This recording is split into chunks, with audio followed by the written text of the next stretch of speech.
Lost in the Ob, the forgotten horror of Cannibal Island. In the middle of Siberia's Ob River lies an island with no official name. Locals refer to it simply as Nazino Island, after the nearest village. But in whispers, they call it something else. Something that never appears on any map. Nearly a century ago, this remote patch of frozen swamp witnessed atrocities so chilling they remained hidden for decades. What happened here turned a nameless island into a byword for horror. Cannibal Island. For most of human history, this muddy strip, only 600 meters wide, meant nothing. But in 1933, it was chosen to host a new kind of Soviet labor camp, one where prisoners were expected to cultivate the land and build a future for Stalin's vision. What they found instead was starvation, madness, and death. Today, we're diving into one of the darkest chapters of the Soviet Gulag system, a warning from the night. It was a cold spring evening in 1933 when a stranger arrived at the home of Feofila Belina's family. She walked slowly, wrapped in filthy rags, her steps labored and painful. Though she claimed to be 40, she looked far older. Feofila, a young girl from the Ostiak community in Nazino, had never met a political prisoner before, but this woman had clearly been through something unimaginable. The family gave her shelter, and by candlelight, they carefully unwrapped the rags from her legs. What they found would haunt Feofila for the rest of her life. The woman's calves had been sliced clean off. When asked what happened, she replied, "They did that to me on the island of death, cut them off and cooked them." She had come from the prison colony set up on Nazino Island, part of a terrifying new program under Stalin's regime. But the seeds of this horror had been planted years earlier, far from the icy wilderness of Siberia. Stalin's cruel experiment. In late 1929, from within the Kremlin's walls, Joseph Stalin was charting a radical new course for the Soviet Union. Lenin was gone, Trotsky had been exiled, the time had come for the next phase of revolution. Stalin called it collectivization, a sweeping plan to consolidate small farms into massive state-run enterprises. But to force it through, he launched a brutal campaign known as dekulakization, targeting anyone labelled a kulak or wealthy peasant. In reality, the term quickly came to include anyone who resisted. In Ukraine, many farmers chose to destroy their own livestock and crops rather than hand them over. Stalin responded the only way he knew how, with violence. Those who resisted were shot. Others were sent to the ever-expanding Gulag system. By 1932, famine had gripped much of the USSR. The prison camps were overflowing. Stalin needed a new approach. An idea doomed from the start. On March 11, 1933, Yagoda, future head of the NKVD, proposed a plan as cynical as it was deadly. Round up 2 million undesirables and ship them to Siberia to build self-sustaining settlements. There they would work the land, grow food, and redeem themselves through labor. Yagoda didn't wait for approval. He issued quotas, instructing police to arrest thousands. In cities where actual kulaks were scarce, police went after anyone without an internal passport, essentially turning poverty or bad luck into a crime. One man, Kuzma Salnikov, a minor and loyal communist, was arrested simply for going to a market without his papers. He never saw his family again. Stories like his were tragically common. Children disappeared while their parents bought bread. Elders were taken off the street. Even those with valid documents were sometimes seized in the chaos. Within weeks, tens of thousands had vanished. They were herded onto trains bound for a place none of them could imagine. Arrival in hell. When the first group of 25,000 prisoners arrived in Tomsk in April 1933, local officials had no idea they were coming. There was no housing, no food, no plan.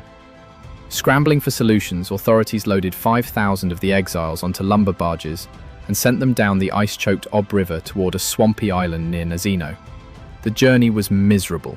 The river was still half frozen, and snowstorms battered the boats. Dozens died before the barges reached the island on May 18th. What greeted the survivors was a desolate stretch of land with no shelter, no tools, and no supplies. Prisoners were expected to build huts, but no one had axes or saws. They slept in the open as snow fell. By the next morning, 295 more had died. This was only the beginning. Descent into madness. Most of the prisoners were from cities. They had no farming skills, no knowledge of survival in the wild. Their only ration, 200 grams of flour per day, handed out raw. Many mixed it with river water, leading to deadly dysentery outbreaks.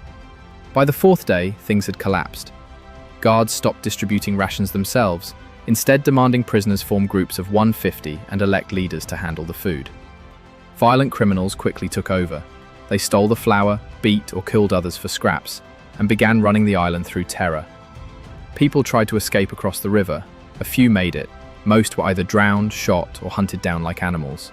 The guards, meanwhile, drank and watched from the safety of their boats. They amused themselves by tossing bread into crowds or trading food for sex. Gold teeth were ripped from corpses in exchange for cigarettes. It became a sadistic game.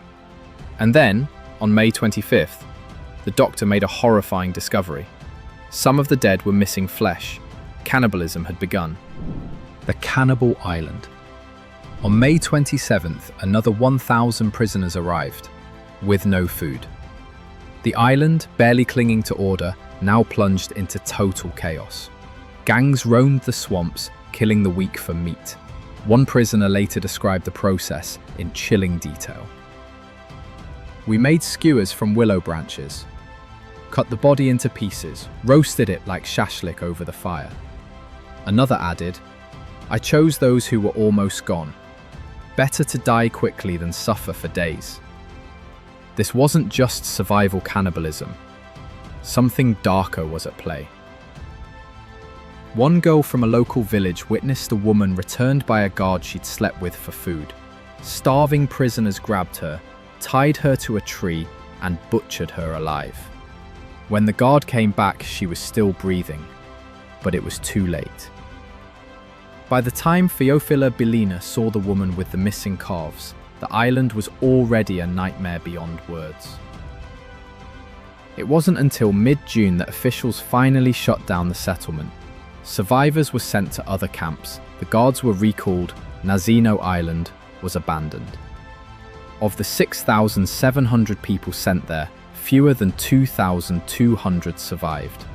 The rest froze, starved, or were murdered and eaten. By summer, tall grasses had grown over the bodies. Only locals knew what had happened, and for decades that's how it stayed, buried and forgotten. But one man refused to look away. In July 1933, communist instructor Vasily Velichko began hearing rumors. Whispers of death, cannibalism and mass suffering on Nazino Island. He traveled to the area himself, arriving in August. There, he saw the remains hidden beneath the grass. He spent weeks interviewing witnesses, building a record of what had happened. That fall, he submitted an 11-page report to Moscow. Instead of praise, he was fired and expelled from the party. His report vanished into the archives, but not before it triggered a few small changes. The resettlement program was quietly abandoned. A handful of guards were jailed, though most served barely a year. Velichko's findings remained buried until 1994, after the Soviet Union's collapse. Only then did the world learn the full extent of what happened on Cannibal Island. Echoes of a darker time. As horrifying as the story of Nazino is, it was only one part of a much larger catastrophe. In Ukraine and Kazakhstan, millions died during the famine caused by collectivization. Entire families starved to death. Some turned to cannibalism, eating the dead, even their own children. A symbol of what can happen when power goes unchecked, when suffering becomes routine, and when human lives are treated as disposable. It's a story we must not forget.